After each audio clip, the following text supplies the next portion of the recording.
رفیق اعلیٰ اللہ تعالیٰ، اللہم فی الرفیق الاعلیٰ۔ اب تو بس یہ جو بھی، حالانکہ حضور کے لیے تو اس دنیاوی زندگی میں بھی حضوری ہی حضوری تھی۔ آپ فرماتے ہیں ابھی تو عند ربی، میں رات گزارتا ہوں اپنے رب کے پاس، وہ یطعمنی و یسقینی، وہ مجھے کھانا کھلاتا پلاتا ہے۔ اس لیے کہ جب آپ روزے رکھتے تھے 2 دن کا روزہ، 3 دن کا روزہ، کہ شام کو افطار نہیں کیا، بلکہ وہی روزہ رات میں بھی چل رہا ہے، پھر اگلے دن شروع ہو گیا وہ روزہ چل رہا ہے 2 دن 3 دن، اس کو صوم وصال کہتے ہیں۔ صحابہ کو آپ نے سختی سے روک دیا، مت ہرگز نہیں۔ جب انہوں نے کہا حضور آپ کرتے ہیں، آپ ہمیں کیوں روک رہے ہیں؟ فرمایا ایوکم مثلی، تم میں سے کون ہے مجھ جیسا؟ ابھی تو عند ربی، میں تو اپنے رب کے پاس رات گزارتا ہوں، وہ یطعمنی و یسقینی، وہ مجھے کھانا کھلاتا ہے پلاتا ہے۔ اب وہ کیا کھانا ہے کیا پلانا ہے اللہ جانے، اس کا رسول، ہم تو اس کا تصور نہیں کر سکتے۔ یہ معاملہ جو ہے تو اللہ تعالیٰ کے ساتھ وہ محبت، وہ لگاؤ، وہ تعلق، تو اگرچہ زندگی میں بھی حضور کے اور اللہ کے درمیان کوئی حجاب نہیں تھا، جیسے حجاب ہمارے ویسا تو نہیں تھا، جو بھی باریک سا پردہ تھا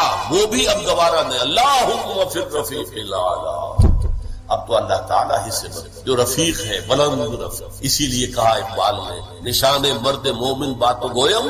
جو مر گائے تبسم بر لبے ہوئے۔ مرد مومن کی نشانی یہی ہے کہ جب موت آتا ہے اس کے چہرے پر تبسم۔ موت در حقیقت اپنے محبوب سے وصال کا دروازہ ہے۔ استخارہ ایک بہت اچھا کام ہے۔ وہ کیا ہے؟ استخارے کے معنی ہے خیر طلب کرنا، اور اس کی ایک دعا ہے جو اللہ تعالیٰ نے، اللہ کے رسول نے سکھائی ہے صحابہ کو، اور صحابہ یہ کہتے ہیں کہ ہمیں اس طرح یہ دعا اللہ کے رسول نے سکھائی جیسے قرآن سکھایا ہے، یعنی اتنی اہمیت کے ساتھ۔ اس کا مسئلہ کیا ہوتا ہے کہ آپ ایک کام کرنے چلے، ابھی آپ کا دل جو ہے وہ کچھ تذبذب میں ہے کہ یہ کام ٹھیک ہے یا نہیں ہے، اس کا نتیجہ اچھا ہوگا کہ نہیں ہوگا، یہ بیل منڈے چڑھے گی کہ نہیں چڑھے گی، تو اس کو آپ کا جو اندر کا جو تذبذب ہے اس کو ختم کرنے کے لیے دعا کی جاتی ہے کہ اے اللہ میں تیرے علم سے خیر چاہتا ہوں، اللہم انی استخیرک بعلمک واستقدرک بقدرتک، اور جو تیری قدرت ہے اسی سے میں چاہتا ہوں کہ قدرت کچھ حاصل ہو جائے فیصلہ کرنے کی۔ تو اس کے بعد فرماتے ہیں فإنک تعلم ولا اعلم، تو جانتا ہے میں نہیں جانتا، وتقدر ولا اقدر، اور تجھے قدرت حاصل ہے مجھے نہیں حاصل۔ اب آیا اصل، اللہم ان کنت تعلم ان ھذا الامر خیر لی فی دینی و معاشی و عاقبت امری، اے اللہ اگر تیرے علم میں یہ ہے کہ یہ کام میں اپنی بیٹی کا رشتہ فلاں سے کرنے چلا ہوں، اگر تیرے علم میں یہ ہے کہ یہ بہتر ہے میری آخرت اور دنیا کے اعتبار سے اور نتائج کے اعتبار سے، فاقدرہ لی، تو پھر اس کو طے کر دے گی، ویسرہ لی، میرے لیے آسان کر دے، ثم ارضنی بہ، پھر مجھے اس پر راضی۔ وان کنت تعلم، اگر تو یہ جانتا ہو، تیرے علم میں یہ ہو، ان ھذا الامر شر لی فی دینی وعاشی وعاقبۃ امری، کہ یہ کام تو میرے لیے شر ہے، اصل میں مجھے نظر تو نہیں آ رہا نا، میں تو شارٹ سائٹڈ ہوں، تو جانتا ہے کہ خیر ہے یا شر ہے۔ اگر یہ شر ہے تو اسے پھیر دے، دور کر دے، اپنی قدرت سے اس کو ہٹا دے، مجھے اس سے ہٹا دے، اسے مجھ سے ہٹا دے، وَاقْدُرْ لِيَ الْخَيْرَ حَيْثُ كَانَ، اور جہاں سے بھی ہو مجھے خیر عطا فرما، ثم ارضنی بہ، اور پھر اس پر مجھے راضی۔ یہ ہے دعائے استخارہ، اللہ تعالیٰ سے فیصلہ چاہنا۔ اس کے بعد اللہ تعالیٰ جو ہے انسان کے دل کو جما دیتا ہے کسی ایک کے اوپر۔ اب اس کی جو باقی ہمارے ہاں جو ہو گئی ہے شکل کہ کوئی خواب میں آئے، کوئی نشان نظر آئے، یہ کوئی استخارے کا حصہ نہیں ہے، یہ اس کے اندر اضافی چیز، لیکن یہ ہو سکتا ہے کہ انسان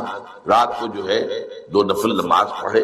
اور اس کے بعد یہ دعا استخارہ کر کے سو جائے۔ ہو سکتا ہے کہ خواب کے اندر کوئی اشارہ مل جائے، امکان ہے اس کا، لیکن یہ ہے کہ یہ کوئی ضروری نہیں، یہ صرف یہ ہے کہ دل کا کسی پہلو پر پھر جم جانا، ٹھک جانا، یہ اس بات کی علامت ہوگی کہ میں نے اللہ سے بات کہی تھی، اللہ نے میرے دل کو اس پر جما دیا ہے، تو یقیناً تو بھلائی کی ہو، خیر کیا ہو، اس کی کوئی احتیاج پوری کی ہو، اس کی کوئی ضرورت پوری کی ہو، اس کا وہ شکر بجا۔ تو یہ فطری جذبہ تشکر جب تک عقل انسانی اپنے اصل محسن اور مربی کو نہیں پہچانتی تو یا تو یہ منتشر رہتا ہے یا بھٹکتا رہتا ہے۔ چنانچہ شرک کی جو ساری تاریخ ہے اس کا تجزیہ کریں گے تو بات یہی نظر آئے گی کہ اس جذبہ تشکر میں اپنے علم کی کوتاہی کی وجہ سے، اپنے فہم کی کوتاہی کی وجہ سے مختلف اشیاء کے ساتھ یا مظاہر قدرت کے ساتھ اپنے آپ کو منسلک کر لیے۔ مثلاً یہ کہ یہ بات غلط نہیں ہے کہ ہماری دنیا کا یہ سارا نظام جو ہے اس میں سورج کی حرارت کو بہت بڑا دخل حاصل ہے۔ ساری انرجی جو ہمارے پاس ہے اس کی سورس تو اصل میں وہ سولر انرجی ہے۔ لکڑی بھی آپ جلا کر اگر آگ کے ذریعے سے حرارت حاصل کرتے ہیں، تو وہ بھی در حقیقت سورج ہی کی وہ حرارت تھی کہ جو اس لکڑی میں جذب ہوئی ہے، اس نے وہ صورت اختیار کی۔ فصلوں کو سورج پکاتا ہے، اس کی حرارت جو ہے وہی ان کے پکنے کا ذریعہ بنتی ہے۔ لہذا انسان نے یہ سمجھا کہ ہمارا سب سے بڑا محسن یہ ہے، لہذا اس کے آگے ہاتھ جوڑ دیے، اس کو سجدہ کیا، اسے معبود بنا لیا۔ اسی پر آپ قیاس کرتے چلے جائیے، جس چیز کے بارے میں احساس ہوا کہ اس کے ساتھ ہماری کوئی بھلائی وابستہ ہے، یہ ہمارے لیے کسی خیر کا ذریعہ ہے، اس کے سامنے انسان جھک گیا اور اس کے اظہار تشکر کے لیے اس نے مراسم عبودیت ایجاد کی۔ عقل انسانی کی اصل معراج یہ ہے کہ وہ اپنے اصل مربی کو پہچانے، اپنے اصل رب کی معرفت حاصل ہو جائے کہ یہ تمام مظاہر فطرت، مظاہر قدرت، اگرچہ یہ سب ہے اس دنیا میں، اس کے نظام کو مختلف پہلوؤں سے ان کے ساتھ وابستہ کیا گیا ہے، لیکن یہ سب خود کسی اور کی ربوبیت کے مظہر ہے۔ کوئی اور ہے جو ان سب کا خالق ہے، کوئی اور ہے کہ جس نے ان کے لیے یہ سارا نظام بنایا ہے۔ تو ایک ہی چھلانگ میں انسان پھر وہاں پہنچتا ہے اور اپنے اصل رب اور مربی کو پہچان کر اب اپنے پورے جذبہ تشکر کو اس کی ذات کے ساتھ منسلک کرے۔ یہ میں نے خلاصہ عرض کیا آپ کے سامنے سورہ لقمان کے دوسرے رکوع کی اس پہلی آیت کا، جس میں اللہ تعالیٰ نے حضرت لقمان کے حوالے سے حکمت اور حکمت کا جو منطقی اور لازمی نتیجہ ہے، دونوں چیزوں کو بیان کر دیا۔ وَلَقَدْ آتَيْنَا لُقْمَانَ الْحِكْمَةَ أَنِ اشْكُرْ لِلَّهِ، ہم نے لقمان کو حکمت عطا کی کہ کر شکر اللہ کا۔ فطرت سلیمہ کا تقاضا شکر، محسن کے لیے، مربی کے لیے، اور عقل کی معراج اپنے اصل محسن اور مربی کو پہچاننا، اسی کا نام حکمت ہے۔ حکمت عقل صحیح اور فطرت سلیمہ کے امتزاج سے وجود میں آتی ہے، جس کا نتیجہ شکر رب ہے یا معرفت رب۔ تو یوں سمجھئے کہ حکمت دین کا اساسی مسئلہ ہے، باقی سارے مسائل اب یہیں سے چلے گئے۔ اس کے لیے یہ بات اگر آپ نے منتخب نصاب کے وہ اسباق پڑھ لیے ہوں تو یہ چیزیں سامنے آ چکی ہوں گی کہ اس کے لیے قرآن کا اسلوب یہ ہے کہ آیات کے حوالے سے انسان کے اندر معرفت رب کو جگایا جائے۔ میں نے جگانے کا لفظ استعمال کیا ہے کہ قرآن کی حکمت یہ ہے کہ رب کی معرفت فطرت انسانی میں موجود ہے لیکن سوئی ہوئی، ڈورمنٹ، اسے جگانا ہے، اسے ایکٹیویٹ کرنا ہے۔ اس کے لیے آیات آفاقی، ان فی خلق السماوات والارض واختلاف اللیل والنہار والفلک التی تجری فی البحر بما ینفع الناس الی آخر الآیات۔ اسی طرح آیات انفسی وفی انفسکم افلا تبصرون سنریہم آیاتنا فی الآفاق وفی انفسہم حتی یتبین لہم انہ الحق۔ لیکن ان آیات آفاقیہ کی طرف بھی صحیح نقطہ نظر سے متوجہ کرنے کے لیے اور انسان کے اندر کی سوئی ہوئی معرفت رب کو جگانے کے لیے سب سے زیادہ مؤثر آیات قرآن، چونکہ یہ فطرت انسانی کے اندر کی ایک شے کو جگانے والی ہے۔ یہی وجہ ہے کہ قرآن مجید اپنے آپ کو کہیں الذکر کہتا ہے، کہیں ذکرہ، کہیں تذکرہ۔ یہ تو یاد دہانی ہے، تمہارے اپنے اندر معرفت رب موجود تھی یا موجود ہے، لیکن یا تمہیں اس کا شعور نہ تھا، وہ تمہارے شعور کی سطح پر نہیں آئی تھی، یا یہ کہ آئی تھی لیکن پھر تم اسے بھول گئے، ذہول کے پردے پڑ گئے۔ جیسا کہ علامہ اقبال نے کہا کہ کافر کی یہ پہچان کے آفاق میں گم ہے، تم پھر گم ہو گئے۔ لہذا اس کو اجاگر کرنے کے لیے، تازہ کرنے کے لیے یہ آیات قرآن، ان اندھیروں سے، گمشدگی کے اندھیروں سے نکالنے کے لیے، معرفت کی روشنی میں لانے کے لیے یہ آیات مبارکہ ہے۔ هو الذی ينزل على عبده آیات بینات لیخرجکم من الظلمات الی النور، اندھیروں سے نکال کر روشنی میں لانے کے لیے اللہ نے اپنے بندے پر صلی اللہ علیہ وسلم یہ آیات بینات نازل کی۔ لیکن اب اس سے اگلا قدم ہے، اور اصل میں وہ ہے جو میری گفتگو کا موضوع ہے اس وقت۔ اس کے لیے یہ تمہید ضروری کہ حکمت قرآن کا اور حکمت دین کا اولین، اہم ترین، سب سے اساسی، سب سے بنیادی مسئلہ ہے معرفت رب۔ اگر اس مرحلے کو انسان طے کر لے اللہ کے فضل و کرم سے، اس سے اللہ کی معرفت بھی حاصل ہو جائے اور اس پر ایمان بھی میسر آ جائے، تو اب اس کے سامنے تین مسئلے ہیں، ان کو اچھی طرح آئیڈینٹیفائی کریں۔ پہلا مسئلہ یہ ہے کہ اس کی فکر صحیح مزید پیش قدمی کرے، آگے بڑھے۔ یہ تو اس کا سٹارٹنگ پوائنٹ تھا، رب کو پہچان لینا۔ ابھی تو اس سے آگے بڑھ کر اس فکر صحیح کو، بڑی بلندیوں کو چھونا، جیسے کہ کلمہ طیبہ کی تمثیل بیان کی گئی قرآن مجید میں، کشجرۃ طیبۃ اصلھا ثابت وفرعھا فی السماء، تو فکر انسانی کے لیے وہ اصل ثابت جمی ہوئی جڑ جو وہ تو ہے معرفت رب، لیکن اب یہ فکر ترقی کرے گی، یہ نشو و نما پائے گی، یہ آگے بڑھے گی، اس کی شاخیں یہ آسمانوں سے بات کرے گی، آسمانوں کی بلندیوں کو چھوئے گی۔ تو سب سے پہلا مسئلہ ہے فکر صحیح کی مزید پیش رفت، پیش قدمی۔ دوسرا مسئلہ انسان کا بہت بنیادی، عمل کی درست صحیح عمل۔ انسان اپنے نفس امارہ سے مغلوب ہو کر یا جذبات کی رو میں بہہ کر یا ماحول کے اثرات سے مرعوب ہو کر وہ کسی حد سے شمار کرے۔ چنانچہ اس کی پہلی آیت جو ہے سورہ آل عمران کے آخری رکوع کی، اس میں تو وہی مضمون جو میں بیان کر چکا وہ آیا ہے، ان فی خلق السماوات والارض واختلاف اللیل والنہار لآیات لأولی الالباب، یقیناً آسمانوں اور زمین کی تخلیق میں اور دن اور رات کے الٹ پھیر میں نشانیاں ہیں ہوش مندوں کے۔ ان کے ذریعے سے انسانی شعور کے اندر وہ معرفت رب اجاگر ہوگی۔ وہ پہلا مرحلہ اس نے طے کر لیا، وہ ڈورمنٹ معرفت اب ایکٹیویٹ ہو گئی۔ اب مزید فکر کا مرحلہ ہے جو اگلی آیت میں آیا ہے، الذین یذکرون اللہ قیاما وقعودا وعلی جنوبہم ویتفکرون فی خلق السماوات ربنا ما خلقت ھذا باطلا سبحانک فقنا عذاب النار، یعنی تفکر جو ہے یتفکرون فی خلق السماوات والارض، وہ تفکر کرتے ہیں، غور و فکر کرتے ہیں آسمان اور زمین کی تخلیق میں، لیکن اس تفکر کے ساتھ لازماً ذکر اور ذکر مدام،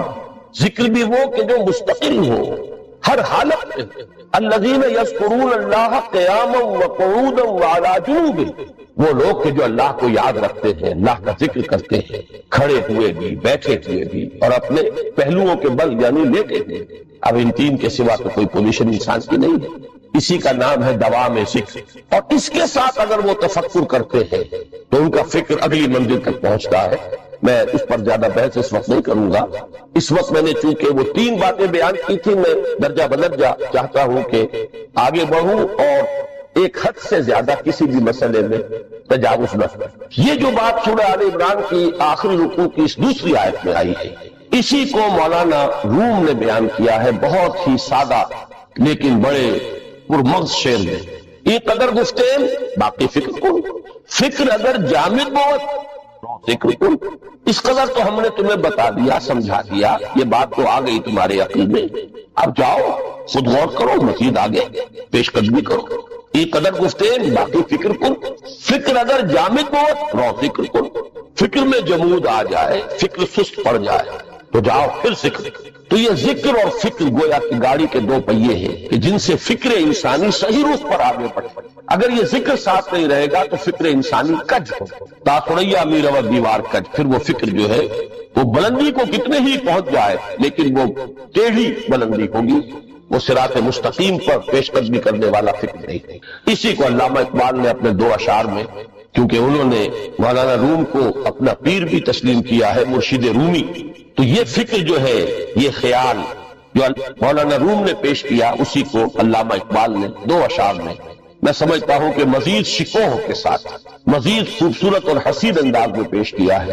جز بقرآن زے غمی روباہی اصل، فقر قرآن اصل شاہنشاہی، قرآن کے بغیر اگر کوئی شعر بھی ہو تو وہ بھی اصل میں لومڑی ہے، اس کی کوئی حقیقت نہیں، اس لیے کہ اصل شاہنشاہی جو ہے وہ تو فقر قرآن۔ اب فقر قرآن کیا ہے؟ فقر قرآن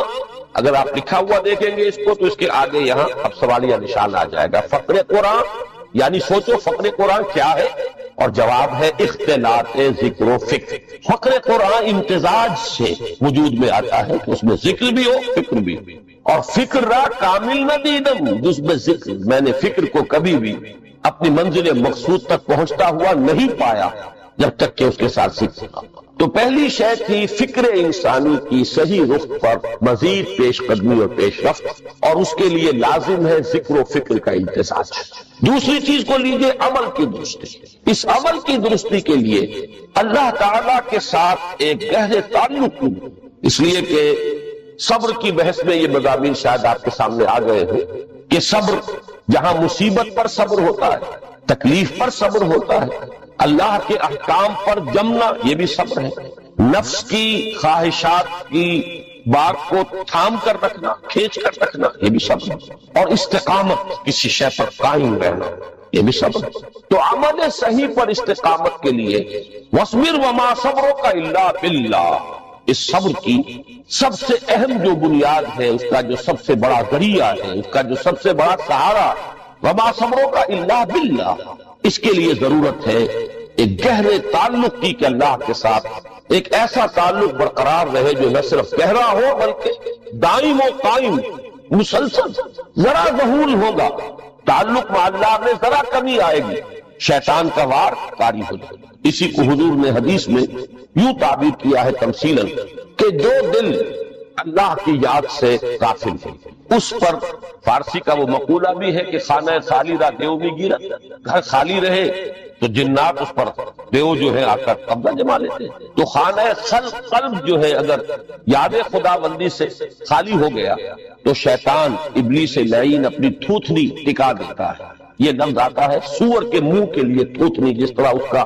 نکلا ہوا سا منہ ہوتا ہے آگے، تو یہ لفظ استعمال کیا گیا کہ وہ اپنی تھوتنی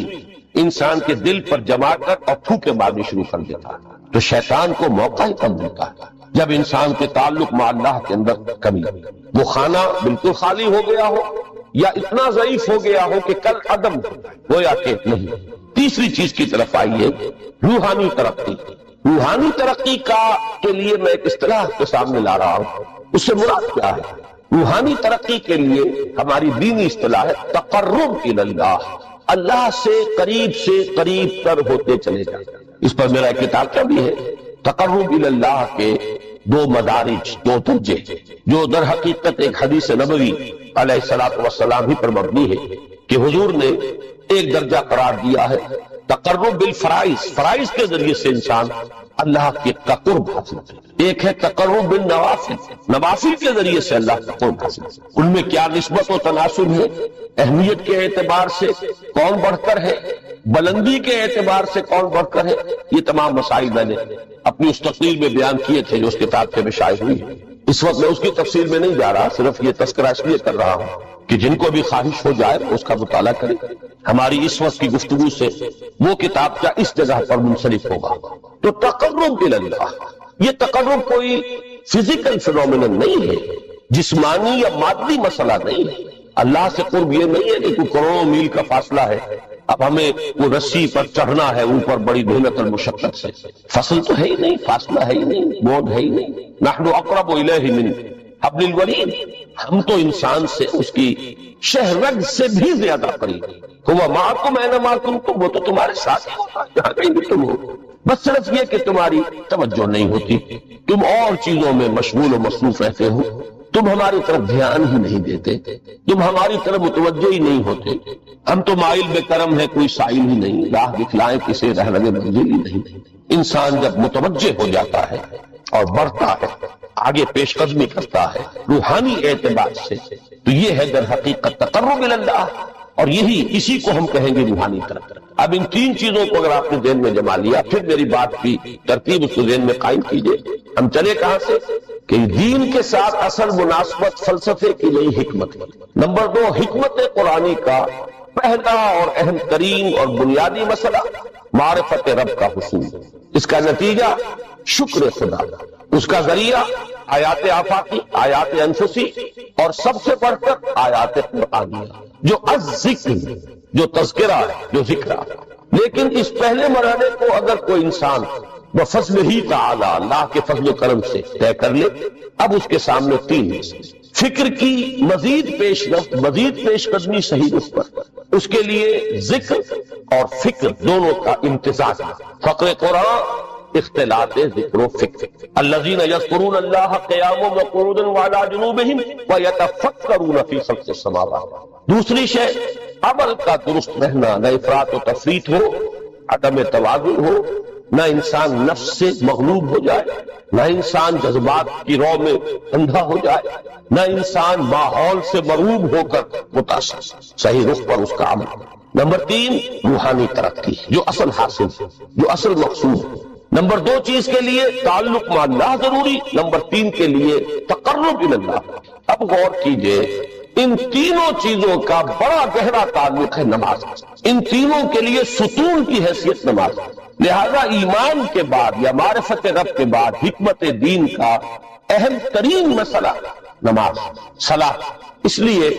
کہ ایک طرف یہ انسان کو اللہ کے ساتھ ایک گہرے تعلق کا ذریعہ فراہم کرتا ہے، اپنے تمام مصروفیات میں سے ان مشغولیتوں میں جن میں گم ہونے کا خدشہ ہوتا نکلو، 24 گھنٹے کے معمولات میں سے کم 5 مرتبہ تو لازماً نکلو، اور اپنے آپ کو ذرا، اپنے حواس کو بھی، اپنی باطنی کیفیات کو بھی ذرا تازہ کرو۔ اگر کوئی گندگی، نجاست، کسی طرح کی ناپاکی کا کوئی معاملہ ہے، طہارت سے تمہارے اندر روح کو بھی بالندگی ہوگی، تمہارے حواس بھی تازہ ہوں گے، تم گویا کہ بحیثیت کل تمہاری ہستی چاق و چوبند ہو، وہ کسل، وہ سستیاں، وہ جو ایک کثافتیں ہوتی ہیں، ان سب سے نجات، اور آپ اپنے رب کے حضور میں کھڑے ہو جاؤ، اس کے ساتھ اپنا عہد بھی تازہ کرو، اس کی اہم صفات کو بھی اپنے ذہن میں پھر مستحضر کرو۔ یہی وجہ ہے، دیکھیے میں نے جو آیات آپ کو شروع میں سنائی تھی،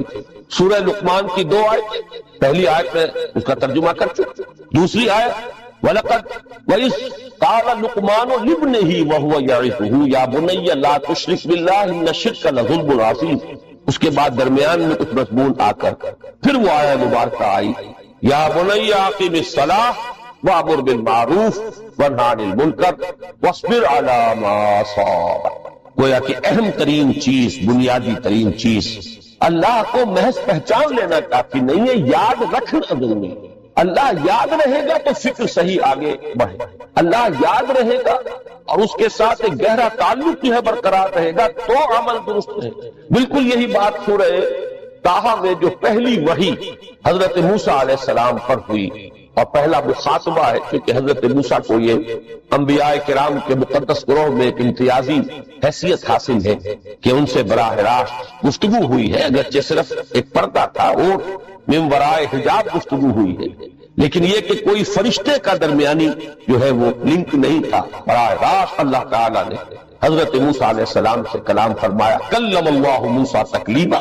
موسیٰ سے تو اللہ نے کلام فرمایا جیسے کہ کلام کیا۔ تو پہلا مخاطبہ ہے، یہ پہلا مکالمہ ہے، پہلی وحی کہیے، اسی میں یہ الفاظ بھی موجود ہیں،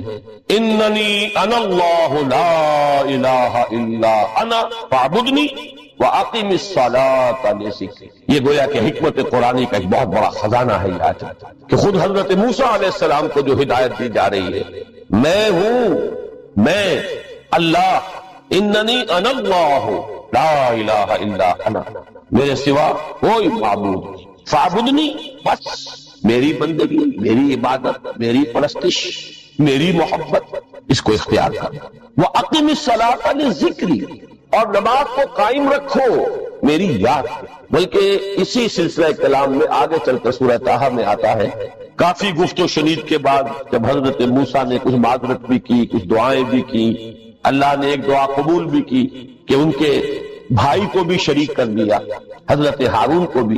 اس کے بعد پھر جب فرمایا کہ اب جاؤ فرعون کی طرف، تو اس میں فرمایا وَلَا تَنِيَا فِي ذِكْرِي، اور دیکھنا یہ جو عظیم مشن تمہارے کندھے پر آ گیا ہے، بڑا بھاری اور کٹھن ایک فرض ہے جو تم پر عائد ہو گیا، اس کے لیے سب سے بڑی تمہارے پاس جو قوت کا ذریعہ ہے وہ نماز۔ فَلَا تَنِيَا عَن ذِكْرِي، میری یاد میں کبھی غفلت نہ کرنا، اس میں کبھی کوئی کمی نہ آنے دیں۔ جیسا کہ میں نے عرض کیا تھا کہ جیسے ہی وہ تعلق جو ہے کمزور پڑتا ہے یا منقطع ہو جائے معاذ اللہ، تو پھر انسان گویا کہ شیطان کے لیے ایک نقمہ ترب ہے۔ اب آپ غور کیجئے، تیسری شے تقرب الی اللہ، اس کے حوالے سے بھی جو فرائض اور نوافل کی بات ہے اس کو اس وقت ذہن سے نکال کر یہ سمجھیے کہ اس میں نماز کا کیا مقام ہے، اس لیے کہ نماز فرض بھی ہے، نماز نفل بھی ہے، وہ تو ان دونوں میں شریک ہو جائے۔ اب اس کو لفظ صلاۃ کے حوالے سے آپ ان دونوں چیزوں کو سمجھیں، صاد لام واو یا یہ چونکہ حروف علت ایک دوسرے سے بدلتے رہتے ہیں، یہ جو مادہ ہے اس کی جو خالص لغوی اصل ہے، جو خالص عربی زبان میں اس کا بنیادی مفہوم ہے،